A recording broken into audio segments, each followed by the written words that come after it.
শ্রীকৃষ্ণ গোবিন্দ হরে মুরারি, হে নাথ নারায়ণ বাসুদেবা। বলো কৃষ্ণ কৃষ্ণ কৃষ্ণ, জপ কৃষ্ণ কৃষ্ণ কৃষ্ণ, কহ কৃষ্ণ কৃষ্ণ কৃষ্ণ, বলো কৃষ্ণ কৃষ্ণ কৃষ্ণ।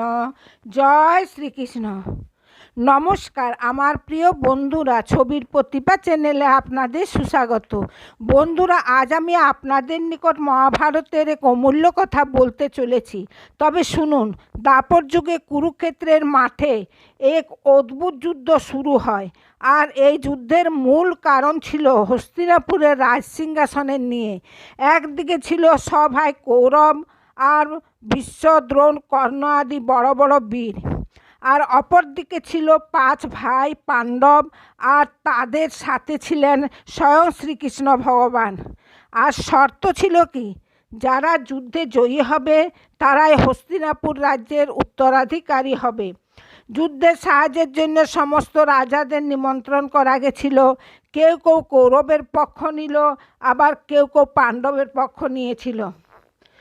পক্ষপাতিত্বের জন্য কোনো আপন পর বিচার ছিল না। যার থেকে প্রথম নিমন্ত্রণ আসবে তার হয়ে যুদ্ধ করবে। এবার শ্রীকৃষ্ণের পালা। শ্রীকৃষ্ণ বললেন, আমি প্রত্যুষে ঘুম থেকে উঠেই যার মুখ প্রথমে দেখব তার দিকে হয়েই আমি থাকব। বন্ধুরা, এবার রাত্রির অন্ধকার ছেয়ে এলো।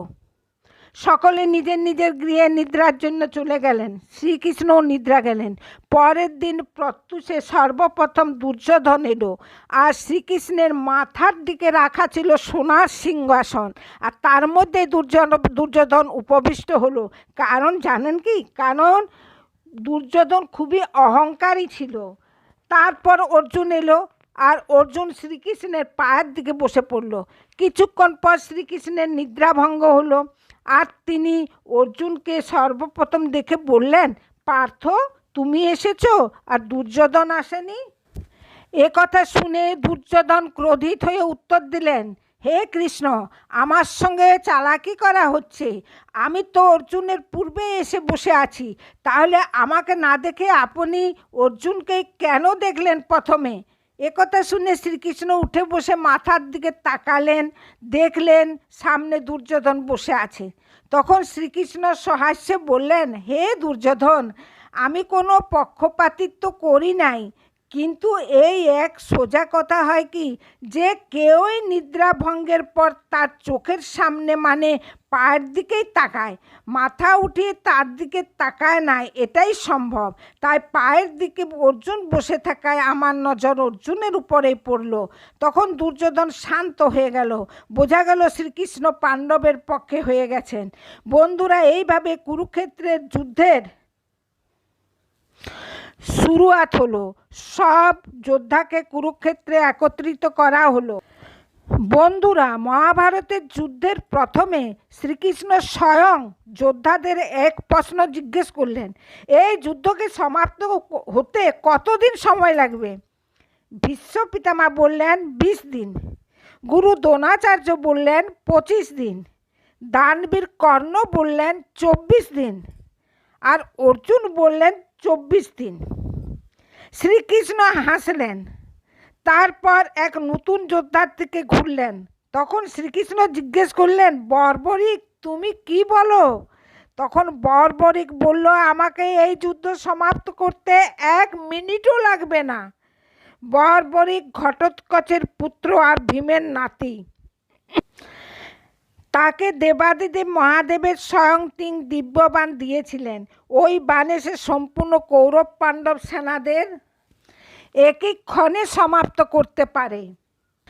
কিন্তু বর্বরিকের এক প্রতিজ্ঞা ছিল কি, সে সর্বদা ওই পক্ষের দিকে হয়ে যুদ্ধ করবে যারা কমজোর হবে। এই শুনে শ্রীকৃষ্ণ বুঝেছিলেন কি, বর্বরিকের এই শক্তি যুদ্ধক্ষেত্রে সন্তুলনকে খারাপ করতে পারে। কারণ তিনি তো স্বয়ং পাণ্ডবের পক্ষে আছেন, তাই তাদেরকে হারানো সম্ভব হবে না। যাদের রক্ষা কবচ হয়ে ভগবান শ্রীকৃষ্ণ সহায় আছেন, যাদের রক্ষা স্বয়ং সুদর্শন চক্র করছে, তাদের আবার ভয় কিসের? বন্ধুবর, যদিও কৌরব দলের সংখ্যা গুনতিতে অধিক ছিল, বড় বড় বীর ছিল, তবুও শ্রীকৃষ্ণের নিকট তারা কমজোর ছিল। বন্ধুরা, এই মহাভারতের যুদ্ধক্ষেত্রে এমন এক বীর যোদ্ধা ছিল যার সামনে শ্রীকৃষ্ণের সুদর্শন চক্রও যেন অসহায় পড়ে গিয়েছিল। বন্ধুরা, কে ছিলেন সেই যোদ্ধা? কেন তাকে পরাজিত করা এত কঠিন ছিল? কুরুক্ষেত্রের মহাযুদ্ধ শুরু হয়েছে। পাণ্ডব আর কৌরবদের ভয়ঙ্কর যুদ্ধে প্রতিদিন অসংখ্য বীর যোদ্ধা প্রাণ হারাচ্ছেন। ঠিক সেই সময় যুদ্ধক্ষেত্রে আসেন এক মহাবীর যোদ্ধা। তিনি ছিলেন ঘটোৎকচের পুত্র আর ভীমের নাতি বর্বরিক। তার কাছে ছিল 3টি অলৌকিক তীর, যার শক্তি ছিল অপরিসীম। তিনি প্রতিজ্ঞা করেছিলেন, আমি সবসময় দুর্বল পক্ষের হয়ে যুদ্ধ করব। একথা শুনে শ্রীকৃষ্ণ গভীর চিন্তায় পড়ে গেলেন, কারণ তিনি জানতেন বর্বরিক যদি যুদ্ধে নামেন তাহলে যুদ্ধের ফল সম্পূর্ণ বদলে যেতে পারে। তখন কৃষ্ণ ব্রাহ্মণের বেশ ধরে বর্বরিকের কাছে গেলেন। তিনি জিজ্ঞেস করলেন, তোমার এই 3টি তীরের শক্তি কতটা? বর্বরিক বললেন, একটি তীর দিয়ে আমি সমস্ত শত্রুকে চিহ্নিত করতে পারি, আরেকটি তীর দিয়ে তাদের ধ্বংস করতে পারি। তখন শ্রীকৃষ্ণ বুঝলেন এই শক্তি তো সাধারণ নয়। লোক প্রচলিত কাহিনীতে বলা হয় বর্বরিকের তপস্যা, ভক্তি এবং ঐশ্বরিক আশীর্বাদ তাকে প্রায় অজেয় করে তুলেছিল।